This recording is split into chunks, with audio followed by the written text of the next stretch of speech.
Baik Pak Hasan, Pak Happy gitu ya. Kita kan temanya ini kan spiritual entrepreneur ini Pak gitu. Bahkan ketika saya broadcast itu Pak, orang itu langsung alhamdulillah gitu. Ini yang saya tunggu-tunggu gitu ya. Karena di Indonesia ini mayoritas penduduknya muslim Pak. Tapi yang berkembang kan bank konvensional gitu. Artinya ya riba di sana gitu kan. Nah, tentu buat orang Islam ini kan tantangannya berbeda Pak gitu. Kalau orang makan aja mesti halal sama thayyib. Enggak semua makanan itu bisa dimakan oleh umat Islam gitu. Nah, dalam berbisnis pun saya rasa sama ini Pak gitu. Nah,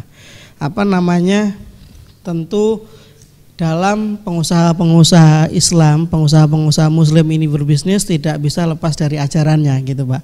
Nah, ini menurut menurut Pak Hasan ini pandangan-pandangan terkait dengan seakan-akan kan dikotomi nih Pak kalau di Indonesia terkait dengan bisnis dan spiritual atau entrepreneurship dan spiritual. Bagaimana pandangan Pak Hasan? Jadi begini, sebetulnya kita itu tidak boleh mendikotomikan antara pengusaha bisnis dengan dengan spiritual. Ya, yang kalau kita berbicara bisnis, ya otomatis spiritualitas itu ada di sana. Jadi demikian pula misalnya di pendidikan. Saya termasuk orang yang selalu menekankan atau mengatakan begini, tidak boleh seorang yang mengajar matematik itu dipisahkan dengan mereka yang mengajar pendidikan agama. Ya, idealnya seorang mathematician dia adalah seorang tahu agama. Nah, ini yang kesalahan sistem pendidikan.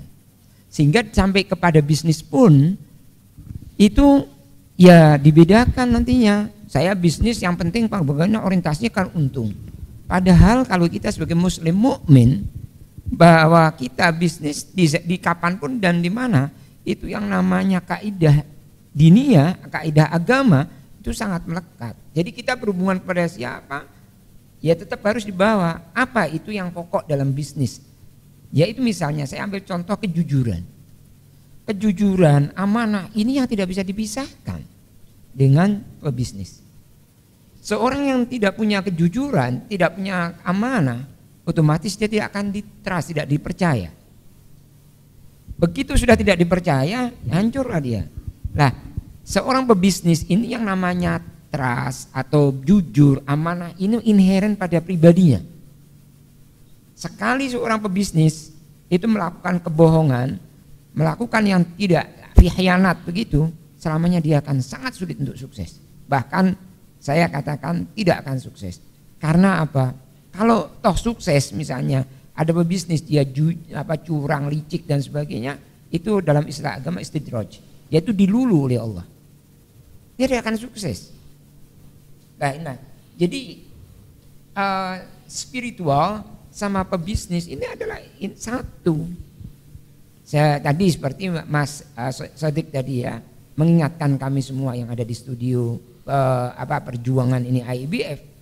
Waktu sholat, ayo kita break sholat dulu. Ini kan luar biasa dan inilah dambaan atau mimpi-mimpi kita, yaitu studio ya harus ada spiritual melekat di sana. Kan kita harus IBF harus berani menjadi pelopor untuk yaitu kalau bahasa saya sendiri jangan sampai IBF itu mendidik pengusaha-pengusaha sekuler yang membedakan antara pebisnis dengan pemahaman keagamaan. Ya, pebisnis adalah seorang yang taat beragama. Itulah. Pak Hasan, tadi kalau Pak Hasan tadi kan bercerita itu ya, ketika dalam kondisi sulit menghadap orang tua gitu, ada pertanyaan-pertanyaan, ada maksiat enggak, minum ini itu. Sebenarnya apa sih Pak hubungannya itu dengan bisnis itu sendiri?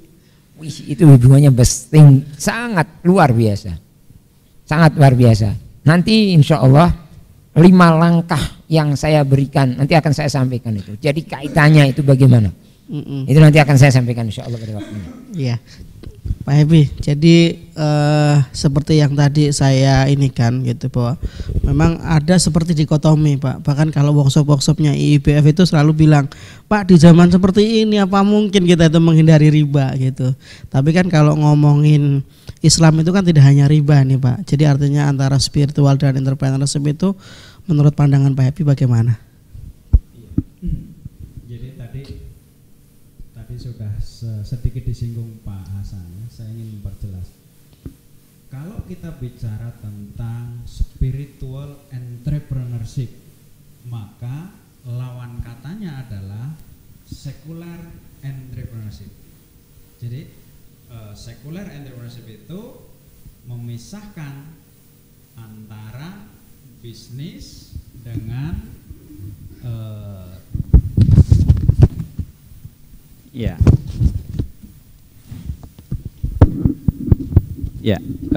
kedengaran ya. Diulangi lagi aja Pak. Ya, jadi kalau kita bicara tentang spiritual entrepreneurship, maka lawan katanya adalah secular entrepreneurship. Jadi sekuler ini memisahkan antara kehidupan bisnis dengan kehidupan agama gitu. Nah, sedangkan spiritual entrepreneurship tidak membedakan. Ketika kita melihat kemarin saya jalan-jalan ke Amerika, di pinggir jalan itu ada orang lagi lagi dakwah, lagi istilahnya apa, preaching itu apa Pak, dakwah ya, mengkhotbah gitu, mengkhotbahin orang itu. Dia membawa ini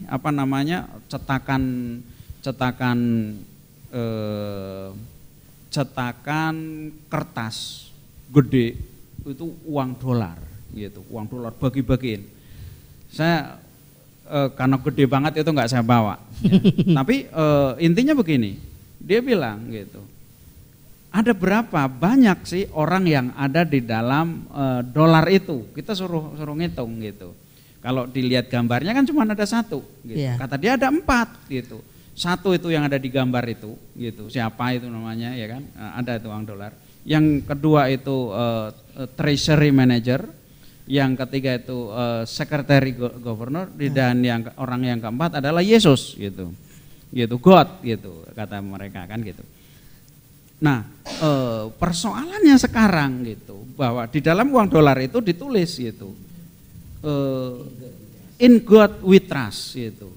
Nah mereka mempersoalkan gitu, karena sekarang ini Amerika ini udah nggak percaya lagi sama Tuhan gitu. Lihat kelakuannya nih begini begitu, makanya Amerika tuh susah gitu. Nah itu khotbah mereka. Ini kan menarik ya, bahwa orang yang di sana aja gitu, yang kita tahu sekulernya banget gitu. Kita ini susah nih, karena kita itu apa yang kita tulis di dolar itu nggak kita ikutin lagi gitu. Yeah. Itu mereka gitu. Nah maka kalau kita lihat gitu, konsep daripada leadership, konsep membangun itu mesti ada spiritual gitu. Sebuah kepemimpinan yang kuat pasti adalah kepemimpinan yang memiliki strong leadership, memiliki juga adalah spirituality gitu. Maka George Washington di Amerika mengatakan, kalau nggak ada Injil gitu, bagaimana saya itu bisa ngatur Amerika gitu. Nah kita kembali kepada kita, di mana spiritualitas kita itu jelas, Islam namanya. Apakah kita itu bisa memerintah itu tanpa Al-Quran gitu? Nggak bisa Pak. Nggak bisa, dari mana kita ceritanya gitu. Apakah kita bisa berbisnis tanpa Al-Quran gitu. Maka di dalam IBF gitu, spiritual entrepreneurship ini sebetulnya adalah sebuah terminologi yang diciptakan oleh Pak Hasan ini. Saya pakai itu, beliau dulu pernah memberikan materi-materi itu. Masih enggak itu Pak Joko? Masih ya. Alhamdulillah. Ya, jadi di dalam terminologi IBF gitu, sukses itu sama dengan iman plus strategi gitu. Jadi ada guyonan nih Pak Hasan. Jadi guyonannya orang NU itu begini.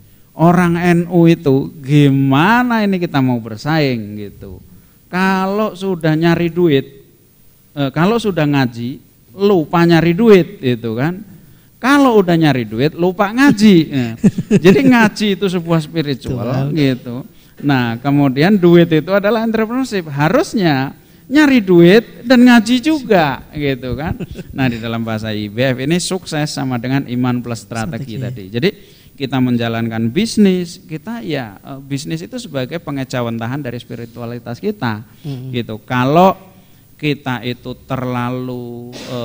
terlalu berbisnis dan meninggalkan spiritualitas, maka kita kehilangan kesempatan untuk ketemu Tuhan kita nanti gitu. Tetapi kalau kita itu hanya ngurusin spiritualitas, quote unquote itu kita nggak ngurusin kehidupan dunia, materialistik dan sebagainya, kita akan banyak kehilangan kesempatan untuk bertanggung jawab.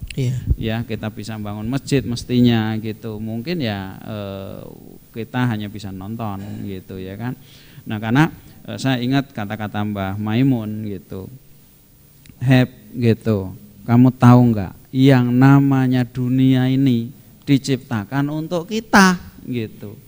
Untuk kita dalam konteks Mbak Maimun ini orang Islam gitu. Coba lihat di mana ada minyak gitu. Di negeri Islam. Di mana yang hebat-hebat, dan Indonesia itu diantara semua. Kalau Arab Saudi itu dikasih itu cuman minyak, Indonesia dikasih emas, dikasih minyak.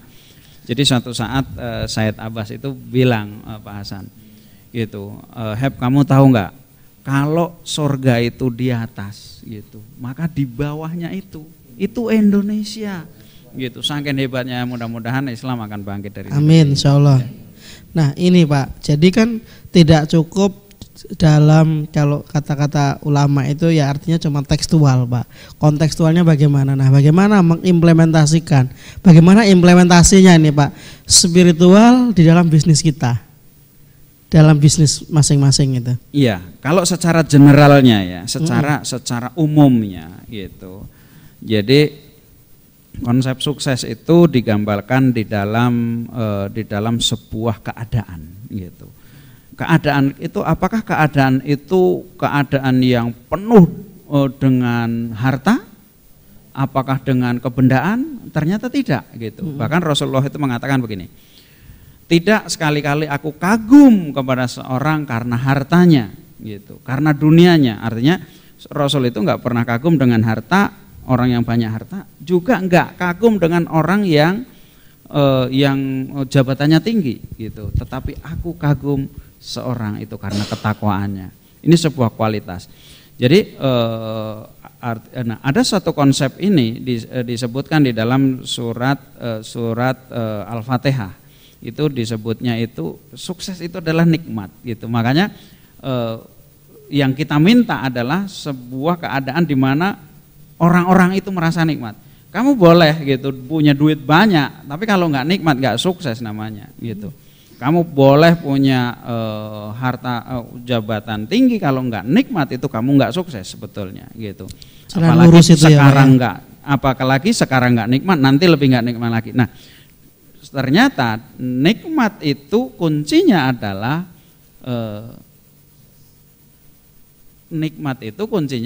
jalan yang lurus. Makanya doa kita itu ihdinas siratal mustaqim, ya kan? Siratal ladzina an'amta 'alaihim ghairil maghdubi 'alaihim waladdallin. Jadi sukses hanya akan bisa dicapai dengan jalan yang lurus. Jadi itu implementasinya. Tadi Pak Hasan udah menyampaikan, kalau kita nggak jujur, nah jujur itu jalan yang lurus gitu. Kalau kita pakai riba itu bukan jalan yang lurus itu. Kalau apa sih hubungannya Pak Hasan kok ditanya, lu kamu kok sekarang susah gitu, apa kamu itu maksiat dulu di Amerika? Ini kan nggak nyambung kita, kata kita gitu. Tetapi kata Allah gitu, karena ayahanda dari Pak Hasan ini ingin memastikan bahwa jalan yang kamu tempuh itu jalan lurus gitu. Sehingga kalau hari ini itu kamu sulit, apakah karena itu atau bukan gitu. Karena kesulitan itu kan datang itu ada 3 persoalan gitu. Satu itu Allah ingin ingatkan kita karena jalan kita itu nggak lurus gitu. Itu kesulitan akan datang. Yang kedua, kesulitan akan datang ketika Allah itu kita udah jalannya lurus-lurus saja nih gitu. Tetapi kesulitan tetap datang karena Allah ingin hapus dosa-dosa kita gitu. Ketiga, Allah ingin naikkan derajat kita. Nah, mudah-mudahan kesulitan yang datang ya kesulitan, paling enggak kesulitan yang berkualitas ya. Kualitas ya Pak ya, amin insyaallah.